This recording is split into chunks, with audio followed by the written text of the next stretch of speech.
But it's time now for...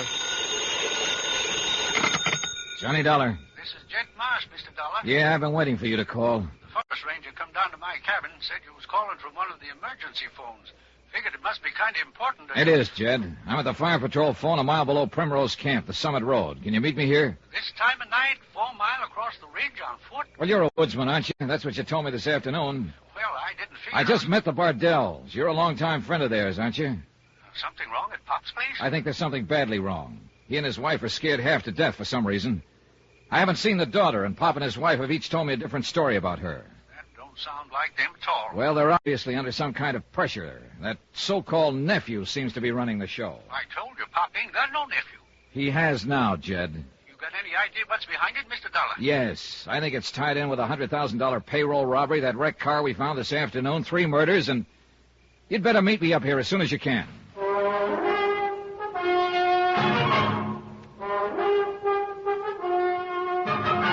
Tonight, and every weekday night, Bob Bailey in the transcribed adventures of the man with the action-packed expense account, America's fabulous freelance insurance investigator. Yours truly, Johnny Dollar.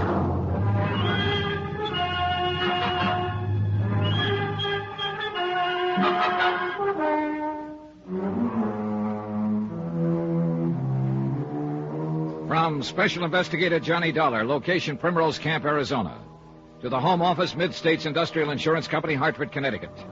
Assignment, the Primrose Matter. Expense account continued. Jed Marsh, an old-time prospector, was a good friend of the Bardells, operators of the lonely tourist camp on a dead-end road high up in the Santa Rita Mountains. And I counted on that friendship to sway him. It did. He finally agreed to come. I hung up the ranger patrol phone and sat down on a flat pine stump to wait for him. And I hoped it wouldn't be too long a wait. The night wind sang in the high branches overhead, and their shadows in the moonlight formed strange, moving patterns of silver and black. It wasn't a good night for a jumpy imagination. I started to reach for a cigarette and matches. Get your hands up! He was behind me, and I couldn't see him, but I knew the voice. It was Pop Bardell's mysterious nephew. Get him up, move! You're up late. So are you. Now, just keep him there now. We'll see if you got it. Uh-huh. I figured you'd be packing around. Self-protection. I understand there are a lot of snakes around here. Maybe you understand too much, Dollar. I suppose you followed me from the camp. You're a good supposer. Now, what's the game? Well, I'm a bird watcher, and I specialize in observing the quaint habits of the night-flying titmouse. Oh! I want jokes. I'll tell you I want jokes. I guess I misunderstood you. Get up. Get up. You're not hurt. I appreciate you telling me. I asked you a question, Dollar. Oh, yeah. Yeah, the game. You heard that phone conversation, didn't you? I heard it. And you know Who's about the guy you talked to? A friend of mine. An old prospector named Jed Marsh. I heard that. Why'd you get in touch with him? Well, now, he specializes in night-blooming uranium, so I thought we might combine our hobbies. Oh. How much of this does it take to wise you up? Well, I think that one just might have done it. Why'd you want him to meet you here? I thought he might be useful. For what? For pointing out the roosting places of the night flying. All right, take it easy. Slap me once more with that rod and I may get mad. You're scaring me to death. There are worse ways to go. Dollar. Them smart cracks are going to get you nothing but stitches. Stitches are what they're supposed to keep you in. Just keep asking. Relax. You know, I think I finally got you tagged. Now, what do you mean, tagged? You're not Pop Bardell's nephew, and you don't come from Tulsa. Am I right so far? You're doing the talking. I think you came originally from Chicago or New York. But recently, you just come west from Kansas City. You a cop, Dollar? No. And how come you... I've been trying to place you ever since I saw you this afternoon. Thinking back over police bulletins I've seen, mugshots, descriptions. Yeah. You're Spade Keller, aren't you? Go on, this is your story. You used to work with the Karzati mob. Then you went out of circulation for 3 years as a guest of the state. And when you got out, you apparently hooked up with Chipper Nitzen and his gang. So you are a cop. Well, mister... I'm somebody who found that stolen car you ran off the cliff and tried to hide under a rock slide. If you found it, you must have been looking for it. I was looking for $100,000, that Kansas City payroll. The one you boys killed a couple of bank guards to get your hands on, remember? I'm just listening. Then, of course, you killed a state trooper down there at the highway when you crashed a roadblock. That's 3 murders, Spade. And nobody left now to pay for them, but just you and the Jipper. You know, they got to catch us first. Or they will. Or kill you trying to. And if the cops don't do no better than you did, Hey, Dollar. The cops know about that car? Which car's that, Spade? You know which car, the one we buried in the rock slide. There's the ranger phone. Call him up and ask him. Maybe they'll be happy. You just keep it up, Dollar. This gun will still be in good shape when your head's got holes in it. I think maybe it's already happened. Now, what about it? You told the police about that car? You followed me, didn't you? You know I only made one call. Yeah, but you might have called them earlier. Wouldn't that be kind of crazy? Then they'd get the $100,000. You mean you... So that's the game, huh? You and this pal of yours were figuring to knock us over and hijack that payroll for yourselves. I didn't say that. I figured you for a phony the minute you drove into the station this afternoon. That's why I had Bardell give you a cabin when you came back, and that's why I took a wheel off your car tonight. So I could have you where I could keep my good eye on you. See what you were up to. And now you think you know. Sure. You got a hunch we'd be holed up in here somewhere after we broke through that roadblock in the Nogales Highway.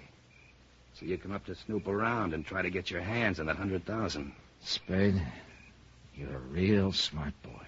You found the car and then you tagged me. So you figured Primrose Camp for the hideout. How do the Bardells figure in it, Spade? And you sneaked down here tonight and phoned your pal. Wanted him to come over to the camp and help you. Help you what, Dollar? You don't know where Jipper is, and you don't know where the money is. And what were you planning to do? I thought we might ask you. Yeah, I'll bet you did. Only it didn't work. No, it didn't work. Well, now there's nothing to do but just sit here and wait for your pal to show. And to make sure you wait quiet! So I waited quietly. Being somewhat unconscious, there wasn't much else I could do. I'd been trying to stall Spade until Jed Marsh arrived, hoping to tip Jed off in some way before he walked into the trap. But I'd been outmaneuvered, and finally just plain out. For how long, I don't know. But it was too long to do Jed any good. When I came to, he was already in the parlor, and the spider had pounced. What do you mean, get my hands up? You heard me, didn't you? You're done right, I heard you, but You ain't Mr. Dollar. What's going on here? Who the devil are you, anyhow? That you like a bullet right over your belt buckle. Now, you look here. Easy, Jed. Better do what he says. Mr. Dollar, what happened to you? The same thing that's going to happen to you if you don't get your hands up. What are you worried about, Spade? He's not even packing a gun. I suppose I make sure of that, huh? You're gall-darn lucky I ain't got no gun, you shifty-eyed little sidewinder. Shut up. If I had one, I'd fill you so gall-dang full of holes they would... You shoot! You hurt, Jed. Not as bad as he'll be when I pay him back for that. Get over there next to Dollar. Come on, snap it up. I'm mighty glad there's a moon tonight. I want to get that face of yours real clear in my mind, so's I'll know it next time I see it. I told you to shut up. Better relax, Jed. Spade here's pretty jumpy. He's one of the last two left now, and he knows it's just a matter of time. What I gotta do, Dollar, smash that head of yours clear open? I think you'd better go easy on that slugging stuff, Spade. About the next time you swing on one of us, the other one's gonna jump you. I was wondering if you had the same idea I had, Mr. Dollar. Either one of you makes a move, it'll be your last one. You see, Jed? He's jumpy. He and the chipper are up a dead-end road. They got no place to go from here, and Spade knows it. Couple more days, they'll figure we got clear away from this part of the country. They won't be looking for us around here. That's when we'll leave. And we'll get away with it. Provided Jed and I don't tell him where you are. You won't.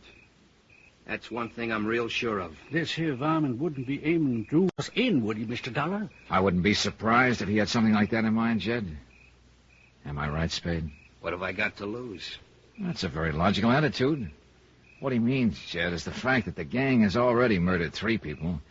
And since they can only hang Spade and the Jipper once, a couple of more killings won't matter very much. Matters some to me, seeing as I'm to be one of them. Oh, yeah, and to me, seeing as I'm the other. But that's Spade's problem, of course. Having 2 of us on his hands. Even with him having the gun, it's pretty touchy business. Right, Spade? Get on your feet, Dollar. Sure. We'll stay as far apart as he'll stand for, Jed, so he'll have to swing the gun wide. Shut up, Dollar. If he goes for me first, jump him fast. Sure, I got you.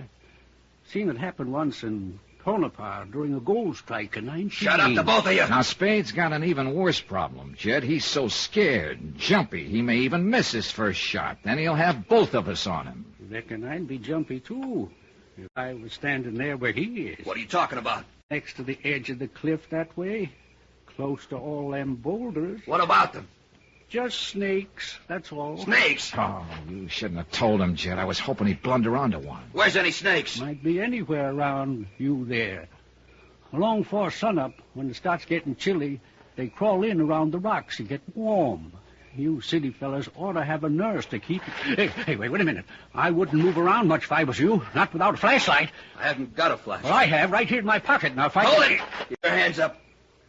I've seen that trick pulled before. You throw the light in my eyes to give Dollar a chance to jump me. My, you've got a real suspicious nature, Spade. Snakes. There's probably no snakes within 10 miles. What's that? Look out, Spade. Where? The other way. It's right there by your foot. Move back. Let me get the flash. I can't see what I'm... Not that way, Spade. You're going to step on it. No! Back, jump back. Which way? Look out, the cliff. You're going over the edge.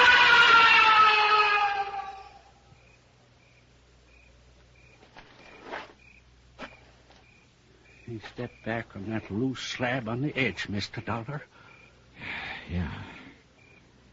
Well, it was sure his last step, Jed. That must be a 400-foot drop there. I didn't aim for this to happen. I was just trying to upset him so's we could jump him. How'd you make that noise, anyway? With this set of old timber snake rattles stuck on a pine sliver. You just rub your thumb on it, and it starts them going. Use it sometimes to spook a tenderfoot. Well, you sure spooked one tonight. Can't say I'm too sorry at that, Mr. Dollar. He wasn't aiming no good for us, and that's for dang sure. 3 down now. Only the Jipper himself is left. Funny about life sometimes, Mr. Dollar. That Spade fellow went around striking out at people like a snake does. And he died the same darn way, all smashed on the rocks. Just like a snake dies.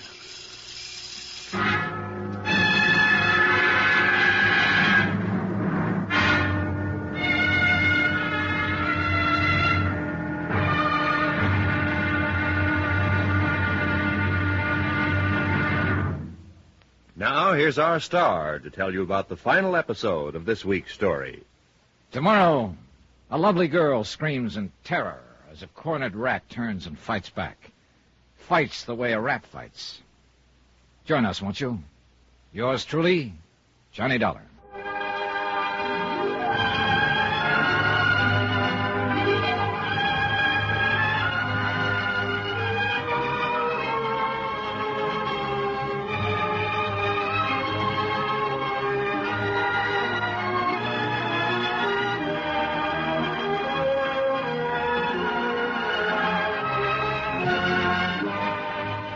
Yours truly, Johnny Dollar, starring Bob Bailey, is transcribed in Hollywood. Written by Les Crutchfield, it is produced and directed by Jack Johnstone. Be sure to join us tomorrow night, same time and station, for the next exciting episode of Yours truly, Johnny Dollar. Roy Rowan speaking.